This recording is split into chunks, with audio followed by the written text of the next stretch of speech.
Today, we'll be talking about religious Daoism. Over the first half of this course, you are introduced to the Daoism and the Zhuangzi as the two founding texts of Taoist thought dating from the Warring States period. We discussed the skepticism of those texts toward language, and how that skepticism related to their ideals of non-action and adherence to nature. And then finally, we talked about the complex textual evolution of these books, incorporating many different strands of thought from early China. Now, in the second half of this course, starting today, we'll look at how Taoist texts and ideas influenced various aspects of Chinese civilization. Today, we'll begin looking at the birth of what's sometimes called religious Taoism. Later on, we'll talk about Taoist influence on art, literature, and medicine. Our primary goal for the rest of the course will be to think about the great diversity of what Taoism meant for Chinese people over many centuries. This week, we'll discuss the origins of three major Taoist religious sects in China's early medieval period, lasting from the late Han Dynasty up through the High Tang Dynasty. And in particular, we'll spend extra time discussing the first of these sects, the Celestial Masters, and then the scripture from that Celestial Masters group, which you read for homework. Now, when it comes to religious readings of Lao Tzu and Zhuangzi, it should be said that there are ways of reading the texts of the Tao Te Ching and the Zhuangzi which are more religious-focused and not so much philosophical. There are certain passages scattered through both of those texts which seem to indicate belief in supernatural forces. Moreover, the fact that the Guodian and Ma Wangdui texts were buried in tombs also strongly suggests that whoever did the burying thought that these texts of the Tao Te Ching were intimately connected with the afterlife, or would somehow be useful to the people who were being buried.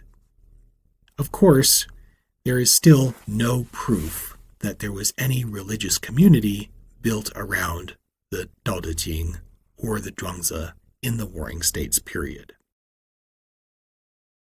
Throughout the Han Dynasty, we do encounter several mentions of a school of belief referred to as Huanglao Daoism. This is named after the mythical Yellow Emperor, or Huang Di, and Lao Tzu, so Huanglao. Now, different sources describe this school in various and sometimes contradictory ways, so modern scholarship still has a lot of contradictory ideas about what it actually was. But it seems to have been what we now call a syncretist movement, incorporating ideas from Daoism, i.e. from the Tao Te Ching and Zhuangzi, but also yin-yang cosmology, Confucianism, legalism, and medical texts. Moreover, it's not until the 1st century AD that there seems to emerge a belief that the Yellow Emperor and Lao Tzu are actually divinities who deserve to be worshipped. Despite the possibility of religious ideas being locatable in the Tao Te Ching and Zhuangzi, and also in Huanglao belief, we don't have any clear evidence for other early manifestations of different common characteristics of religion, such as a clergy, places of worship, a defined set of beliefs about divinities, or a common moral code intended for all practitioners. Therefore, when we talk about Taoism as a religion, scholars usually say that this religion began with the Celestial Masters sect, or Tianshi Pai, which arose in the 2nd century AD. In order to understand the origins of this Celestial Masters movement, we have to look at the historical background of the late Han Dynasty. Now, the Han Dynasty was the first stable empire of China's classical period, surpassing the archaic kingdoms which came before it. However, by the 2nd century AD, this dynasty was rapidly dissolving into chaos. Floods, famine, external invasions by non-Chinese peoples, corruption in the central government, and increasing power of regional governors all weakened the government's control over the country. Now, in response to the decay of the Han Dynasty, two important peasant uprisings started among the people. The first of these was the 5 Pecks of Rice Rebellion, or Wudomi, on the border of Shanxi and Sichuan, and then the Yellow Turban Rebellion, or the Huangjin, in Henan and Shandong. Now, both of these started around 184 AD, and both were centered around new religions that worshipped Lao Tzu as a god, and both tried to organize peasants around the idea that the world was about to end. These rebellions helped to bring about the final collapse of the Han Dynasty. Because of this history has actually been taken by most later Chinese governments as a warning in the potential danger of religious movements if left unchecked. Of these two rebellions, the 5 Pecks of Rice movement managed to survive long enough to establish the first lasting sect of Taoist religion. Although this religion is still sometimes called the Way of the 5 Pecks of Rice, or Wudomi Dao, when speaking about Han Dynasty history, when we study religious history, that same sect is more commonly known by the name which they used to call themselves, the Celestial Masters movement, or Tianshi Dao. Now, this initial church leadership for this Celestial Masters movement was hierarchical. The original founding of the church was attributed to a man named Zhang Daoling. The leadership of the church then passed to his son, Zhang Heng, and then to his grandson, Zhang Lu. Now, one note for Han Dynasty history buffs, this fellow Zhang Heng is not the same person who is said to have invented the first seismograph. That's a different guy, also lived in the Eastern Han Dynasty, but he was a member of the elite court aristocracy. This Zhang Heng was just a peasant religious leader. Now, Zhang Lu, who is responsible for transmitting the church to later ages, eventually surrendered his independent Celestial Masters territory that the rebellion had acquired to the famous general Cao Cao, who was in the process of establishing what we now know as the Wei dynasty. Zhang Lu proclaimed that Cao Cao had the support of the divine Lao Tzu, and in return for this support for Cao Cao and for the loss of his territory as an independent kingdom, Zhang Lu was given the freedom to spread his religion within the new territory of the Wei dynasty. This religion survived and evolved over centuries, and now is called the Zhengyi Dao, or the Way of Orthodox Unity, and you can still find Zhengyi, or Orthodox Unity Taoist sects practicing today in the 21st century. The only surviving text of the original Celestial Masters community prior to their incorporation into the Wei dynasty is a commentary on the Tao Te Ching called the Thinking of You commentary, or Lao Tzu Xiang Er Zhu. Now, this commentary starts from the assumption that the Lao Tzu who wrote the Tao Te Ching was actually a divine being, an incarnation of the Wei itself, who was trying to pass on wisdom to his human followers. In this reading, some of the values of the Tao Te Ching that we discussed in the first weeks of the class remain recognizable. There is certainly a lot of stress on the idea that one should not chase after things such as wealth and power, which are valued by the world. However, in the Celestial Masters reading, this is not because such values are misguided, products of faulty language use, or not in accordance with nature. Instead, it is because material pleasures are dirty and sinful, and those chosen by Lao Tzu, the god, should keep themselves pure from such things. After the Celestial Masters, the next of China's great early sects of Taoism to arise was the Supreme Purity sect, or Shangqing Pai.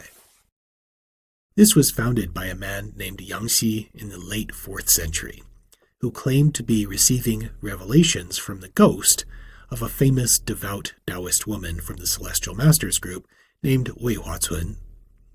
Now, Yangxi produced and recorded revelations for a wealthy aristocratic family. In the late 5th century, those records of these revelations were collected by Tao Hongjing, who established the sect of the Shangqing on Mount Mao, which is near modern-day Nanjing. One of the major differences between the Celestial Masters and Shangqing Daoism was that the Shangqing originated as a religion for the elite. Yangxi kept producing these written revelations while he was being financially supported by his patrons, the Xu family. So these texts were actually the property of the Xus, and they originally circulated among the aristocrats who were friends of the Xu family. Now, when Tao Hongjing was later trying to collect Yang's manuscripts for publication, he judged what was authentic based upon Yangxi's calligraphic style. Both Yangxi and Tao Hongjing were great experts in the relatively new art of calligraphy.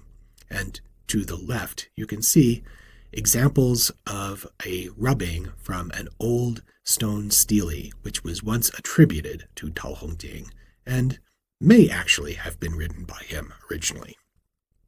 Now, in its founding impetus then, the Shangqing was centered around the transmission of written scriptures, and since most commoners were illiterate and couldn't afford to buy books anyway, this maintained the Shangqing as a socially elite religion. The Tang Dynasty was the high point for religious Taoism in Chinese history, and in particular, Shangqing Taoism received strong support from the dynasty. This is in part because the Tang emperors claimed to be descended from Lao Tzu. There is one legend that instead of Lao being Lao Tzu's surname, Lao Tzu was just his title and his actual surname was Li. The Tang family was also surnamed Li, and they came from West China, where Lao Tzu was supposed to have walked off and disappeared, so they actually claimed to be descended from Lao Tzu, and promoting Taoism was therefore a way of promoting their own cultural legitimacy.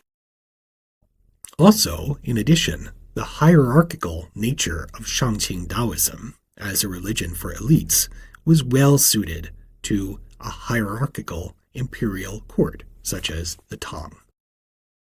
By the Tang Dynasty, Shangqing Taoism had evolved a rigorous progression of initiation into higher and higher circles of revelation. At each higher stage, one was given access to a new secret text. The famous Tang poet Li Bai, whose works we will read later in the course, was actually a Shangqing initiate. After the Han Dynasty, Buddhism began to gain a strong foothold in China and competed with Taoist sects for religious converts. At times, this competition was fierce, and Taoists tried to convince kings that Buddhism was a religion of foreign barbarians from India and should be banned. There even grew up a legend that Lao Tzu had left China to go to India and teach his principles in a simplified form there, and that it was actually Lao Tzu whom the Indians decided to call Buddha. The idea behind this was to prove that Buddhism was inferior to Taoism because it was just a simplified version of what Lao Tzu had originally taught in China. Now, despite being overtly hostile to each other at times, Buddhism and Taoism also influenced each other in many ways. Buddhism's influence on Taoism is most evident in the development of the Lingbao, or spiritual treasure sect, during the 5th century. This sect borrowed heavily from Buddhist terminology, as well as borrowing concepts such as reincarnation. Now this is the third of China's great early Taoist sects. Despite borrowing a great deal from Buddhism, Lingbao Daoism also had a number of important innovations, which influenced the later course of Taoist religious belief and practice. For one, it developed a set of rituals suitable for group worship of Taoist divinities. These rituals later became the basis for all different Taoist sects' ritual practices. It also developed a complex cosmology, which linked certain spiritual realms to different organs in the body, preparing the way for later Taoist alchemy and also meditative practices, sometimes called inner alchemy or neidan. And finally, it created a culture of talismans, such as the one you see on the left, which could be hung on walls or ingested for health or good luck.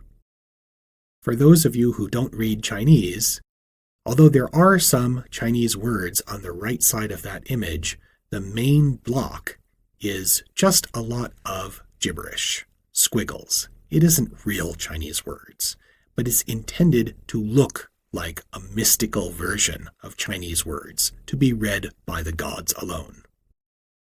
Now let's talk about the commands and admonitions for families of the great Tao, which you read for homework. This text was written during the period when the Celestial Masters sect had already given up their independent kingdom, accepted the ruling Wei dynasty, and dispersed throughout that dynasty's territory. It is probably written by an unknown patriarch of the religion who had inherited the leadership of the dispersed community after the death of Zhanglu. The primary problem which the author of the text is trying to address is to encourage the group of believers to remain faithful, despite being dispersed throughout a large geographical area and no longer able to meet in person under a local theocratic government. Now, there are a lot of details here which are difficult to interpret without detailed research into the history of the Celestial Masters community, but a simple reading of some of the major themes of the text can also tell us a lot about how different this is from the way we were reading Lao Tzu and Zhuangzi. In this text, Tao is now understood as something like a god who manifests himself in different ways throughout history, including manifesting itself as Lao Tzu, as Buddha, and also as Zhang Daoling, the founder of the Celestial Masters sect. There is a very strong interest here in cosmology, the structure of the universe, and how the universe is connected to the human body through pneumas, as Bokenkamp translates the word qi. Now, note, this word qi is actually used 3 times in the Tao Te Ching, but it is not treated as very important there. It does become much more important in the Celestial Masters sect and in other later religious Taoist movements. There is a strong moral sense of the need to refrain from sin and physical pleasure in this text as well. This is conveyed using similar language to the Tao Te Ching, but it has become much more moralistic. It is a set of rules which separate moral from immoral people. Apparently, because the Celestial Masters Church was aligned with the Wei dynasty, there is also in this text support for what seem to be traditionally Confucian virtues, such as respecting authority and supporting the government. Let's review. There may have been many spiritual beliefs mixed into some strands of earlier Taoism, but the first real religious Taoist community was that of the Celestial Masters, growing out of a rebellion at the end of the Han Dynasty. The Shangqing sect grew up out of more elite believers and placed heavy emphasis on the secret transmission of scriptures. Lingbao Daoism was heavily influenced by Buddhism and helped create standard Taoist liturgies as well as Taoist talismans.